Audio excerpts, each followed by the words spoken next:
So today, we're talking about something incredibly urgent, acute coronary syndrome. Now, you might know it by another name, a heart attack.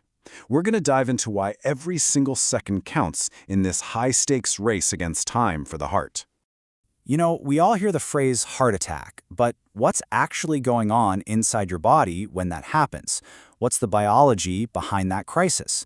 That's the big question we're tackling today as we follow the entire journey from the first scary symptom to the life-saving interventions. All right, so here's how we're going to break it down. We'll start with those first warning signs, then get into the mad dash to diagnose what's happening.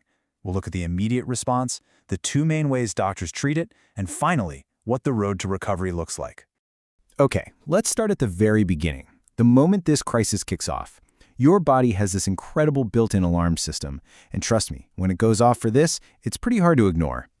So, what is acute coronary syndrome, or ACS? Well, think of it like this. Your heart's arteries are basically plumbing, right? Pipes that deliver blood. Now, over the years, gunk, plaque, can build up inside those pipes. ACS is what happens when one of those plaques just cracks open. And your body, trying to be helpful, rushes to form a blood clot to patch up the crack. The problem is that patch can end up blocking the entire pipe. Suddenly, blood flow to the heart muscle is cut off. It's an emergency repair that goes horribly wrong. And this is how your body sounds the alarm. That classic crushing feeling in your chest, maybe pain shooting down your arm or into your jaw, breaking out in a cold sweat. These aren't just vague symptoms. They are literal distress signals. Your heart is shouting that it's being starved of oxygen. All right, so once someone with those symptoms hits the hospital doors, everything shifts into high gear. It becomes this intense investigation. The ER team basically turns into a squad of heart detectives, and the clock is ticking. Fast. And get this number in your head, 10. 10 minutes. That is the absolute maximum amount of time they want to take from the moment a patient walks in to getting an ECG. Why the crazy rush? Well, there's a saying in cardiology, time is muscle. Every single minute that goes by, more heart muscle is permanently damaged. So that ECG, it's the first absolutely critical piece of evidence. So, these heart detectives are looking for two main clues. First up is the ECG, the electrocardiogram. It's basically reading the heart's electrical signals to see if a blockage is messing with the wiring. And second, they do a blood test for something called troponin. See, when heart muscle cells get damaged, they burst and leak this protein into your bloodstream. It's like a biological smoke alarm telling you there's a fire somewhere in the heart. Okay, so this is how they put all the pieces together to figure out exactly what's going on. Let's look at that troponin column first. If the smoke alarm is silent, no troponin in the blood, it's called unstable angina. That's a huge warning shot. But if that troponin level is high, it means heart muscle is dying. Now, the ECG tells them just how bad the fire is. If it shows something called ST depression, it's a partial blockage, an NSTEMI. But if that ECG shows ST elevation, well, that's the big one. That's a STEMI, a complete 100% blockage of a coronary artery. Now, no matter which of those three it is, as soon as ACS is suspected, a whole protocol just kicks right into gear. It's all about stabilizing the patient and keeping a bad situation from getting even worse. And this is the initial playbook. Every one of these has a very specific job.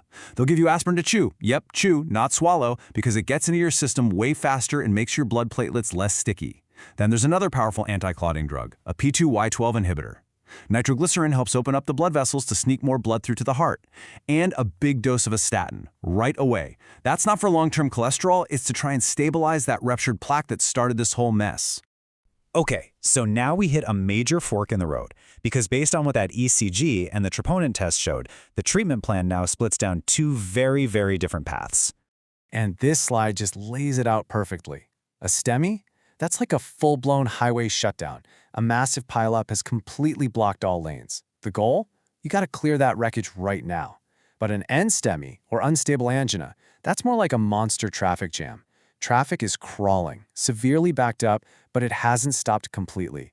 The goal there is to stop it from turning into a full-on pileup while you figure out the best way to clear the congestion.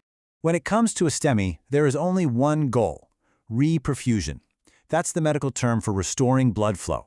And they have to do it as fast as is humanly possible. I mean, we really can't overstate the urgency here. This is the definition of a 5-alarm medical emergency. And this is the metric they live by, 90, as in less than 90 minutes. That's the target door-to-balloon time. What does that mean? It's the time from when a patient hits the hospital door to when a tiny balloon is actually threaded up through their arteries to the blockage and inflated to open it up. It is an absolutely incredible race against time. But for the NSTEMI patient, remember the traffic jam? The approach is a little different. It's more about stabilizing things. The immediate goal is to use strong medications to stop that clot from getting any bigger. Then, while that's happening, doctors are calculating the patient's risk to decide the best and safest time to go in and fix that narrowed artery for good. So whether they had to clear a total highway blockage or just manage a really bad traffic jam, getting through that initial crisis is really just the beginning. The road to recovery is long, and it's all about protecting the heart and making sure this doesn't happen again. And a new daily routine of medications becomes absolutely non-negotiable. This cocktail of drugs is designed to do a few key things: ease the heart's workload, keep blood pressure in check, manage cholesterol, and ultimately dramatically lower the risk of another crisis down the road. Look, if there is one single thing to take away from all of this, let it be this: every single minute matters. The entire system we've just walked through, it's all built on the simple, brutal fact that time is muscle. Recognizing those signs and getting help fast, that's what makes the difference between walking away okay and having permanent damage to your heart.